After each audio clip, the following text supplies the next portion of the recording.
प्रिय विद्यार्थियों, मैं सुमन धानिया, सहायक आचार्य हिंदी, राजकीय महाविद्यालय पिड़ावा। पिछले वीडियो में हमने धर्म और समाज जो निबंध है चंद्रधर शर्मा गुलेरी जी का उसके सारांश को पढ़ा। वह चंद्रधर शर्मा गुलेरी जी के व्यक्तित्व एवं कर्तृत्व पर हमने चर्चा की कि किस तरह से गुलेरी जी एक कहानी के बल पर ही हिंदी साहित्य में प्रसिद्धि को प्राप्त हुए। और ये जो उनका निबंध है धर्म और समाज, किस तरह से समाज में जो धर्म की अवधारणा है उसको रेखांकित करता है। यह धर्म और समाज एक दूसरे में चोली दामन का साथ है। हम जब समाज में रहते हैं तो धर्म से अलग नहीं हो सकते, क्योंकि अरस्तु ने भी कहा था कि जो मनुष्य समाज से या धर्म से कट कर रहता है या तो वो देवता है या फिर पशु। तो आज हम इसके जो पहला भाग है धर्म और समाज का, उस पर चर्चा करेंगे। उस पाठ के शुरू के अंशों को आज हम पढ़ेंगे और अगले वीडियो में हम उसके अगले भाग का अध्ययन करेंगे। धर्म और समाज। समाज के लिए धर्म की आवश्यकता है या नहीं, इस प्रश्न पर अपने कुछ विचार प्रकट करना ही आज इस लेख का उद्देश्य है। गुलेरी जी किस तरह से कहते हैं कि जो समाज के लिए धर्म की आवश्यकता है या नहीं है, इसी को स्पष्ट करने के लिए या इसी प्रश्न पर अपना विचार प्रकट करने के लिए ही उन्होंने ये निबंध लिखा। प्राचीन तथा नवीन अथवा पूर्व और पश्चिम, इन दोनों के संघर्ष से ये प्रश्न उत्पन्न हुआ है। पूर्वी सभ्यता सदा से ही धर्म की पक्षपाती नहीं रही है। जो पूर्वी सभ्यता है वो हमेशा धर्म का पक्ष लेती रही है। उसने धर्म को समाज में सबसे ऊंचा स्थान दिया। पश्चिमी सभ्यता इस समय चाहे उसकी विरोधिनी न हो, पर उससे उदासीन अवश्य, और कम से कम समाज की उन्नति के लिए वह उसे आवश्यक नहीं समझती। जो पश्चिमी सभ्यता है वो भले ही धर्म का विरोध नहीं करती, लेकिन उसका पक्ष भी नहीं लेती है, यानी उदासीन रहती है। उदासीन का अर्थ होता है कि न तो पक्ष में बोले और न विपक्ष में, न्यूट्रल। और कम से कम समाज की उन्नति के लिए वो धर्म को आवश्यक नहीं मानते। जो पश्चिमी सभ्यता के लोग हैं वो समाज की उन्नति के लिए धर्म को आवश्यक नहीं समझते। उसकी सम्मति में बिना धर्म के आश्रय लिए भी नैतिक बल के सहारे मनुष्य अपनी वैयक्तिक और सामाजिक उन्नति कर सकता है। यानी पश्चिम सभ्यता के अनुसार जो पश्चिमी सभ्यता के अनुसार क्या है कि बिना धर्म की भी, पश्चिम वाले क्या कहते हैं कि बिना धर्म का सहारा लिए भी व्यक्ति जो है, मनुष्य जो है, वो अपनी व्यक्तिक यानी व्यक्ति के तौर पर और सामाजिक समाज के स्तर पर अपनी उन्नति कर सकता है।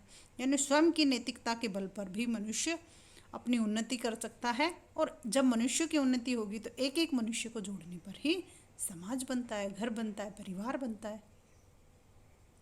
आगे गुलेरी जी क्या कहते हैं कि इस्लाम ने जो सलूक ईसाइयों के साथ किया था उसको जाने दीजिए, क्योंकि वह एक भिन्न धर्म था।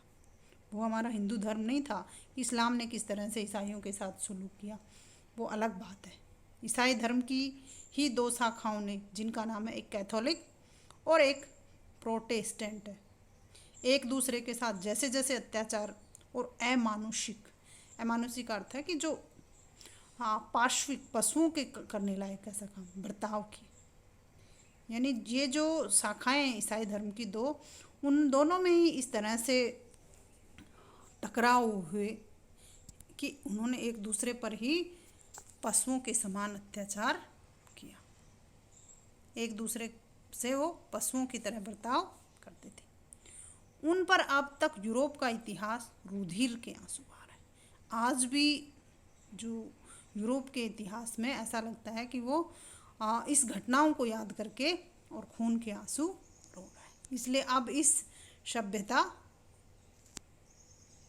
और उन्नति के युग में पश्चिमी निवासियों को यदि धर्म पर वह श्रद्धा नहीं जो उनके पूर्वजों को थी तो वह सह कारण से ही, क्योंकि धर्म के कारण उनके दो गुटों ने इस तरह से नरसंहार किया, एक दूसरे से अमानवीय अत्याचार किए कि जिससे उनके आने वाले पीढ़ियों ने,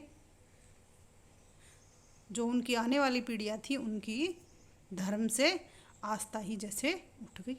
आज अगर वो धर्म को इतना महत्व नहीं देते तो इनके पीछे यही कारण है कि किस तरह से उनके पूर्वजों को मार काट दिया गया था। यद्यपि पूर्व अपेक्षा अब उनके धर्म का भी बहुत कुछ संस्कार हो गए, यानी शुद्धिकरण हो गए। और शिक्षा की उन्नति के साथ साथ जिसमें यूरोप और अमेरिका ने सबसे अधिक भाग लिया है, उनके ईम में भी सहिष्णुता, ईम का अर्थ होता है धर्म, उनके ईम में भी सहिष्णुता, स्वतंत्रता और उदारता की मात्रा बढ़ गई है।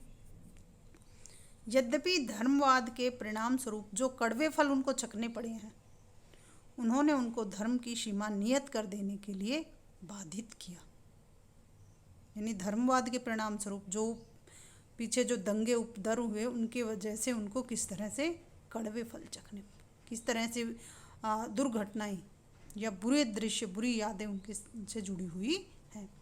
उन्होंने उनको धर्म की सीमा तय करने के लिए बाधित किया। तदनुसार ही उन्होंने धर्म की अबाध सत्ता से अपने समाज को मुक्त कर दिया। अब वहाँ यही नहीं, समाज की शासन सत्ता में धर्म कुछ विक्षेप नहीं डाल सकता, किंतु व्यक्ति स्वतंत्रता और सामाजिक प्रबंधन में कुछ हस्तक्षेप नहीं कर सकता। यानी धर्म की उन लोगों ने वहाँ सीमाएं निश्चित कर दी कि धर्म किसी व्यक्ति विशेष में धर्म की अबाध सत्ता से अपने समाज को मुक्त कर लिया। अब वहाँ जो धर्म है वो सामाजिक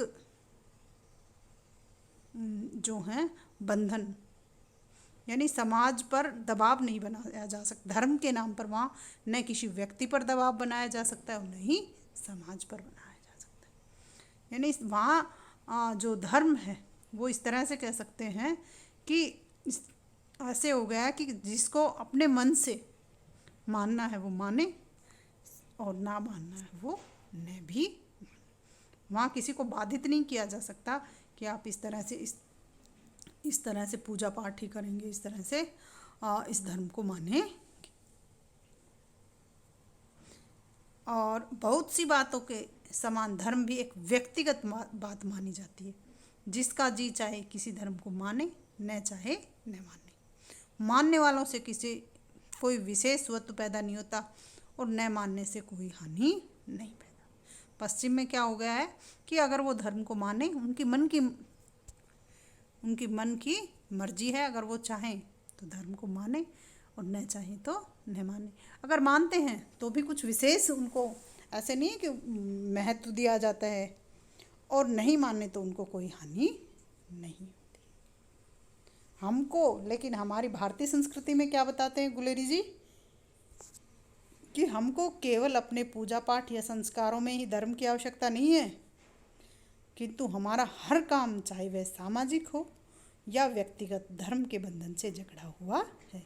यहाँ तक कि हमारा खाना पीना, सोना जागना और देना लेना इत्यादि सभी बातों में धर्म की छाप लगी हुई है। हम हिंदू होकर सब कुछ छोड़ सकते हैं, पर धर्म को किसी भी अवस्था में नहीं छोड़ सकते।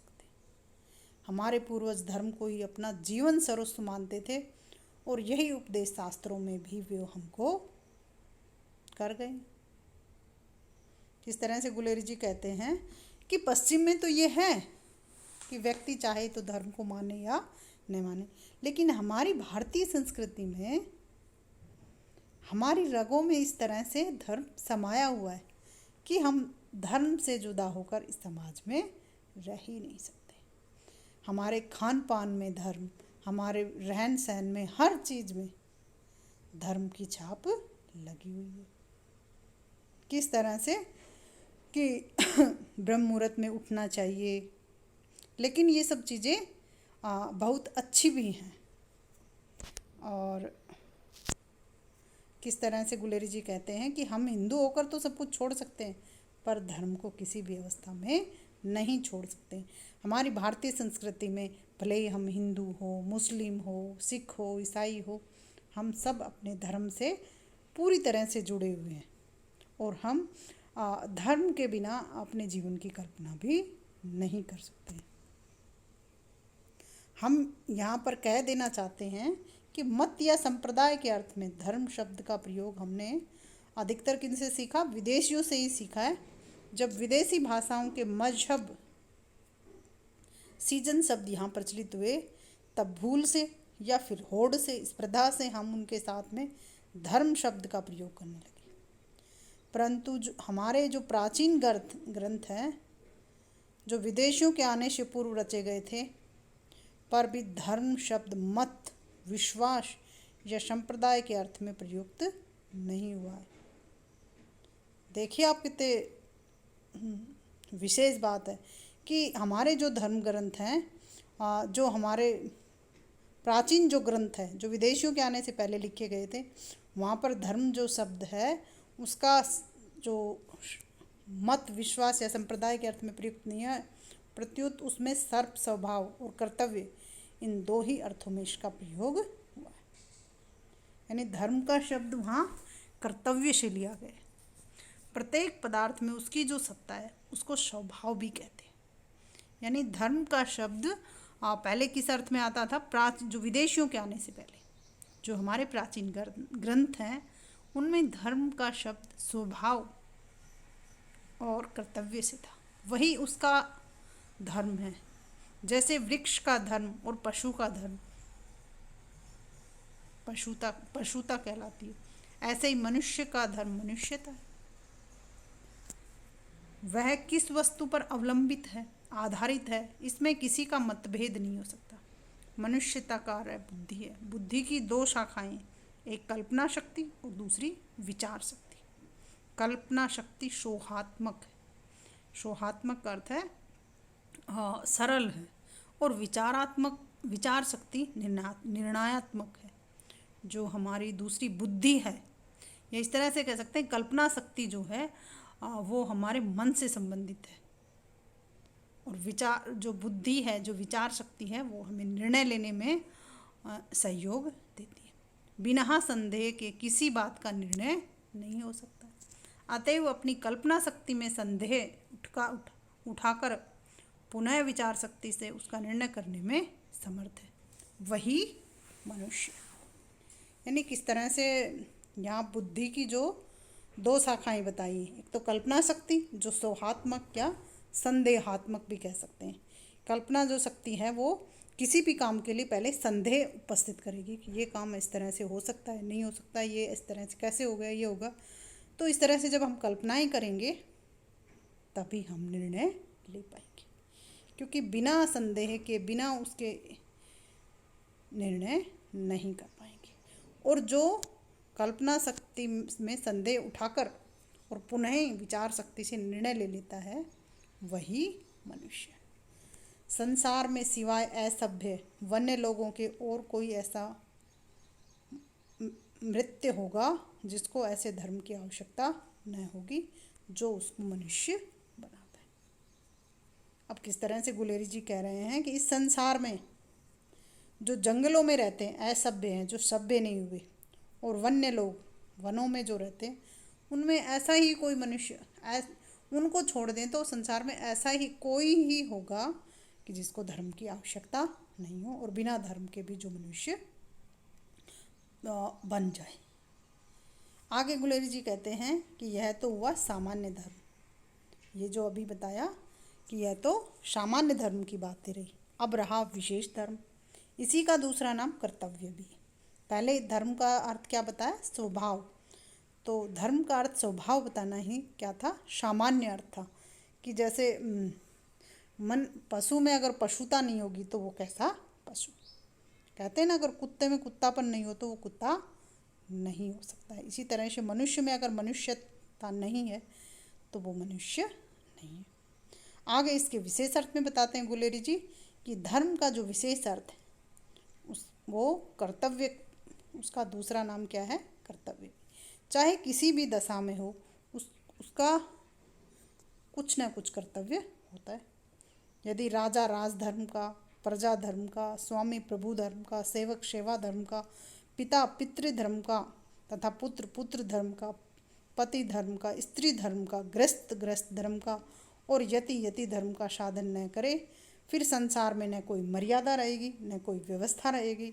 संसार में शांति और व्यवस्था तभी रह सकती है जब प्रत्येक मनुष्य कर्तव्य के अनुरोध में अपने अपने धर्म का पालन करे। अतएव इसमें कुछ भी अत्युक्ति नहीं है। संसार की प्रतिष्ठा का कारण कि किस तरह से विशेष अर्थ में धर्म का अर्थ गुलेरी जी ने कर्तव्य से लिया कि इस संसार में धर्म का अर्थ दूसरे अर्थ में या विशेष अर्थ में कर्तव्य से लिया गया है। सभी जब अपने कर्तव्य का पालन सही ढंग से करेंगे तो समाज सुंदर ढंग से चलेगा। सही ढंग से जो समाज की जो गाड़ी है वो सुचारू रूप से चल पाएगी। अगर राजा अपने राजधर्म को छोड़ दे तो और प्रजा अपने प्रजा धर्म को, पिता अपने पितृ धर्म को या पुत्र अपने पुत्र धर्म को छोड़ दें तो समाज में अराजकता फैल जाएगी। अगर सभी अपने अपने कर्तव्य को पूर्ण करेंगे और सही ढंग से पूर्ण करेंगे तो संसार में शांति और व्यवस्था कायम रहेगी। और जब प्रत्येक मनुष्य कर्तव्य के अनुरोध से अपने अपने धर्म का पालन करेगा, इसमें कोई अतियुक्ति नहीं है, कोई अतिशयोक्ति नहीं है कि धर्म ही संसार की प्रतिष्ठा का कारण है। क्योंकि बहुत सारी बातें लोग धर्म के डर से बहुत सारे जो इस तरह से कह सकते हैं कि गलतियां हैं वो छोड़ देते हैं। अब आगे धर्म को किस तरह से उसका अर्थ बताया कि जो धारण किया हो प्रत्येक पदार्थ को धारण करता है वही धर्म है। अब अग्नि में यदि उसका धर्म तेज न रहे तो फिर कोई उसे अग्नि नहीं कहेगा। ऐसे ही यदि मनुष्य अपने धर्म को त्याग दे और फिर केवल आकृति और बनावट उसकी मनुष्यता की रक्षा नहीं कर सकता, क्योंकि मनुष्य तो वही है। मैथिली शरण गुप्त जी ने भी कहा है कि यह तो पशु प्रवृत्ति है जो आप ही चरे, मनुष्य तो वही है जो दूसरों के लिए मरे। तो उपनिषदों में भी जहाँ धर्मचर, धर्मान प्रमदितम वे आदि वाक्य आते हैं, वहाँ भी इसमें कर्तव्य या सदाचार का ही ग्रहण होता है। और मनु ने भी धर्म के धृत्य आदि जो 10 लक्षण बताए हैं मनु ने, उनको धारण करके एक नास्तिक भी धर्मात्मा बन सकता है और इसमें मतवाद की गंध तक नहीं। श्रेयान सर्वधर्मो विगुणम परम धर्मम तव अनुष्ठिनात् इत्यादि वाक्य जो हैं संस्कृत के, वहाँ भी धर्म शब्द कर्तव्य का ही सूचक है कि श्रेयान सर्वधर्मो, कि श्रेयान श्रेष्ठ है, सब धर्म अपना धर्म, विगुण जो नास्तिक को भी, परम धर्मार्थ जो उस नास्तिक को भी कैसा बना देता है, परम धर्मात्मा, और अनुष्ठिनात् और अनुष्ठान करने वाला। यानी हमारा जो धर्म है वो ऐसा है कि धर्म शब्द यहाँ कर्तव्य का ही सूचक है, क्योंकि मनुष्य के लिए प्रत्येक दशा में अपने कर्तव्य का पालन करना ही सर्वोपरि धर्म है। और अपने कर्तव्यों से उदासीन होकर दूसरों का अनुसरण करना, चाहे वे अपने से श्रेष्ठ ही क्या हो, अनाधिकार चेष्टा है। जिस तरह से गुलेरी जी कहते हैं कि यहाँ भी धर्म का शब्द क्या बताया, कर्तव्य, कि यदि हम सब हर दशा में कर्तव्य का पालन करना ही सर्वश्रेष्ठ धर्म है। हर मनुष्य का अपना अपना जो कर्तव्य है, एक माँ के रूप में, एक स्त्री का जो कर्तव्य, पत्नी के रूप में जो कर्तव्य, एक बहू के रूप में, और एक पुरुष के जिस तरह से पिता के रूप में, पति के रूप में, पुत्र के रूप में जो अपने कर्तव्य हैं, उनको अगर वो लोग सही ढंग से पूरे करते हैं तो एक सभ्य समाज का निर्माण होता है। और ये सब धर्म से ही आता है। और अपने कर्तव्य से उदासीन होकर अगर हम दूसरे का अनुकरण चाहें और अपने से भले ही वो श्रेष्ठ भी हो, तो ये अनधिकार चेष्टा है, यानी ये सही नहीं। जब मनुष्य के आचार या कर्तव्य का नाम धर्म है, तभी यदि हमारे पूजनीय पूर्वजों ने उसकी मनुष्य की प्रत्येक दशा में, चाहे वह आत्मिक हो, आत्मा से संबंधित हो, सामाजिक हो या एक व्यक्ति के रूप में हो, संबंध किया, तो इससे उनका यह अभिप्राय कदापि नहीं हो सकता कि उन्होंने हमको मतवाद के जाल में फंसाने के लिए धर्म की टट्टी खड़ी की हूँ। धर्म की टाटी, टाटी कहते हैं आड़, उन्होंने तो हमारे मनुष्यत्व की रक्षा के लिए प्रत्येक कार्य में इसका आयोजन किया था। किस तरह से गुलेरी जी कह रहे हैं कि हमारे जो पूर्वज थे वो कभी भी ये नहीं चाहते थे कि हम दूसरे के यूं ही अनुचर बने रहें। उनका हमेशा ये मानना था कि हमें अपनी बुद्धि से, अपने विवेक से सोच समझकर और जो हमारे लिए श्रेष्ठ हो उसी कर्तव्य का हमें पालन करना चाहिए। तो आज के इस वीडियो में इतना ही। अगले वीडियो में हम इसके अगले अंशों का अध्ययन करेंगे। धर्म और समाज जो निबंध है उसके अगले अंशों का अध्ययन करेंगे। तब तक के लिए धन्यवाद।